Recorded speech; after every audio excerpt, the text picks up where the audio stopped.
बिस्मिल्लाहिर्रहमानिर्रहीम। अस्सलाम वालेकुम। डार्स किचन में चटपटी चटखारेदार चटनी की रेसिपी शेयर कर रही हूँ। इमली और खुबानी की चटनी बनाएंगे जो अक्सर आपने दही भल्लो, लड्डू पिठियों वाले और चना चाट के साथ खाई होगी। तो सेम वैसी ही खट्टी मीठी चटनी जो है आज बनाएंगे। बहुत ही आसान रेसिपी है, 100% वैसी ही होगी। तो कैसे बनानी है उसके लिए 25 ग्राम जो है वो खुश्क खुबानी का इस्तेमाल करेंगे। 25 ग्राम इसमें इमली डालेंगे। 1 गिलास पानी डालने के बाद इसको भिगो देंगे 2 घंटे के लिए। गुठलियाँ निकाल देंगे, इमली की सारी गुठलियाँ निकाल दी हैं। अब ये जो भिगोई हुई इमली खुबानी है इसको स्टिक ब्लेंडर के साथ अच्छी तरह जो है स्मूथ सी पेस्ट बना लेंगे। ब्लेंडर में भी आप कर सकते हैं। अब ये इस तरह की पेस्ट तैयार हो चुकी है। कढ़ाई ली है, उसमें डाल देंगे, मीडियम फ्लेम रखेंगे, थोड़ा सा पानी और इसमें शामिल करेंगे, कुछ मसाले डालेंगे, तभी तो चटपटी और चटखारेदार चटनी बनेगी।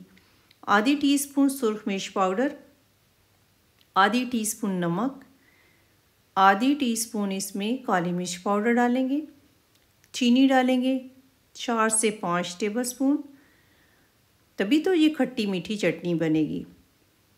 अब इसको मिक्स कर लेंगे अच्छी तरह और कुटा हुआ इसमें सफ़ेद ज़ीरा जिसको भून के मोटा मोटा सा कूट लिया है 1 टीस्पून डालेंगे। सफ़ेद ज़ीरे से ही फ्लेवर आएगा, तभी तो खुशबूदार चटनी बनेगी और बहुत ही करारी भी बनेगी। मसाले आप कम और ज़्यादा कर सकते हैं। ज़ीरा आपने 1 टीस्पून ही शामिल करना है। इसको इतना पकाएंगे कि बबल्स बनना शुरू हो जाए। जब बबल्स बनना शुरू हो जाएंगे तो चटनी जो है पक जाएगी, तैयार हो जाएगी।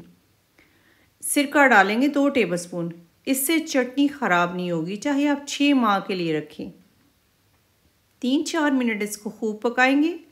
बबल्स बनने स्टार्ट हो गए हैं, चटनी जो है वो तैयार होने के करीब है। अब ये तैयार हो चुकी है। इतनी ही गाढ़ी रखनी है, बहुत ज़्यादा गाढ़ी नहीं करनी। ठंडी होकर ये मज़ीद गाढ़ी हो जाएगी।